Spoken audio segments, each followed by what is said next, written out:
Ever finish a meal and feel like your stomach blew up like a balloon? Here's the truth. Bloating after eating isn't normal. It's a giant red flag waving from your gut, begging for help. And no, cutting fiber or skipping meals won't fix it. In fact, it might make it worse. If you've ever felt like your stomach hates you, this video might change your life. Today, we're going to talk about why your gut is acting up, what's actually behind that daily bloat, and the 5 science-backed ways to fix it for good. Most people do the exact opposite of what they should be doing. Let's make sure you're not one of them. So let's start here. Around 30% of people deal with bloating regularly. That's nearly 1 in 3.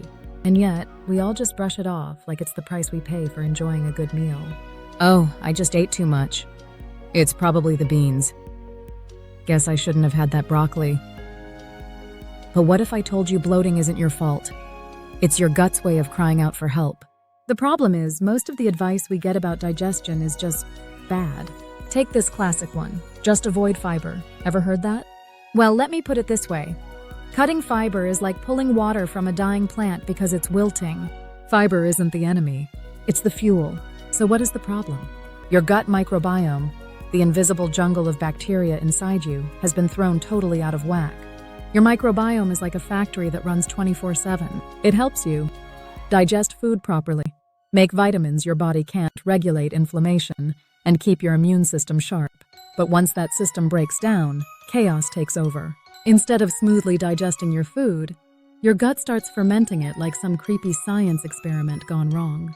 That's where the bloating, gas, and stomach pain come in. So let's get into what's really wrecking your gut. There are 4 big culprits, and chances are you're dealing with more than one. 1. Antibiotics. We've all taken them, and yeah, they save lives. But they're like napalm for your gut, wiping out bad and good bacteria alike. 1 round can wipe out up to 90% of your gut's beneficial bacteria. And the bad news? Some of those good bugs never come back. 2. Stress. This one's sneaky. You might think stress is all in your head, but your gut is listening. When you're stressed, your body moves out of rest and digest mode and into fight or flight. That means slower digestion, more inflammation, and, you guessed it, bloating. Ever get a stomachache before a big test or presentation? That's not a coincidence. 3. Processed foods. From seed oils to artificial sweeteners to preservatives you can't pronounce, processed foods are basically toxic to your microbiome. They feed the wrong kind of bacteria, leading to more fermentation, inflammation, and long-term gut damage. 4. Environmental toxins. Pesticides, plastics, tap water contaminants. Modern life is full of tiny invaders. And your gut lining? It's only 1 cell thick. That's all that stands between your food and your bloodstream. Once that barrier breaks, everything gets worse. This is called leaky gut, and it's linked to everything from IBS to autoimmune diseases. So what do you do about it?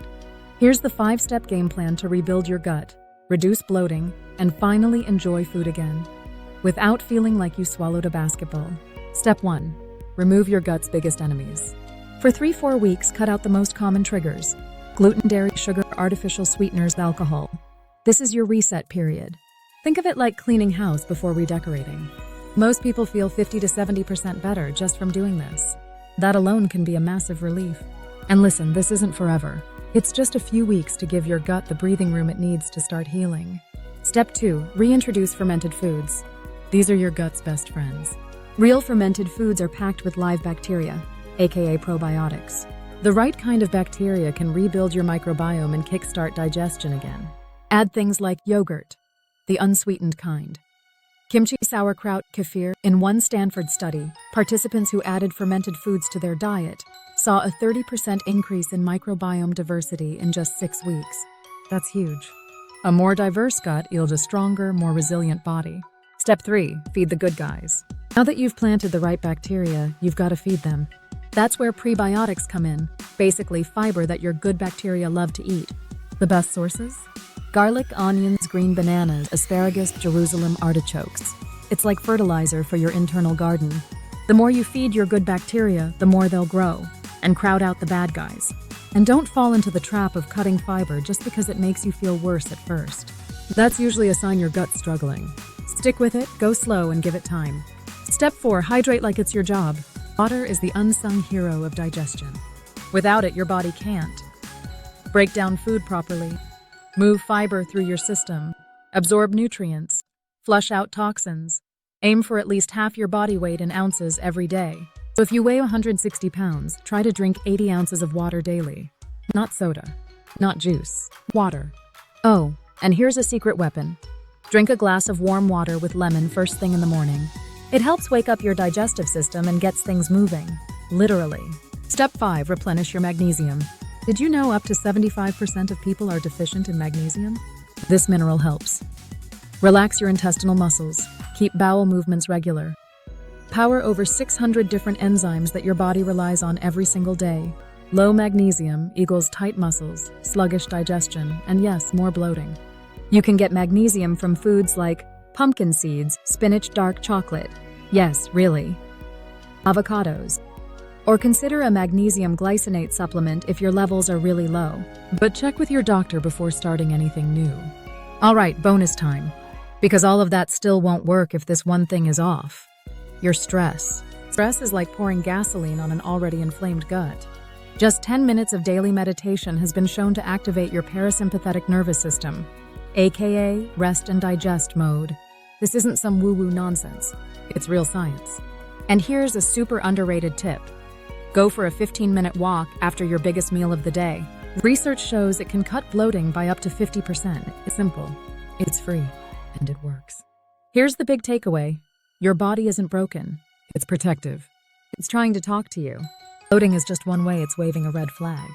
And the good news? You can absolutely fix it. Start small. Maybe you cut out sugar this week. Maybe you add a little kimchi to your lunch tomorrow.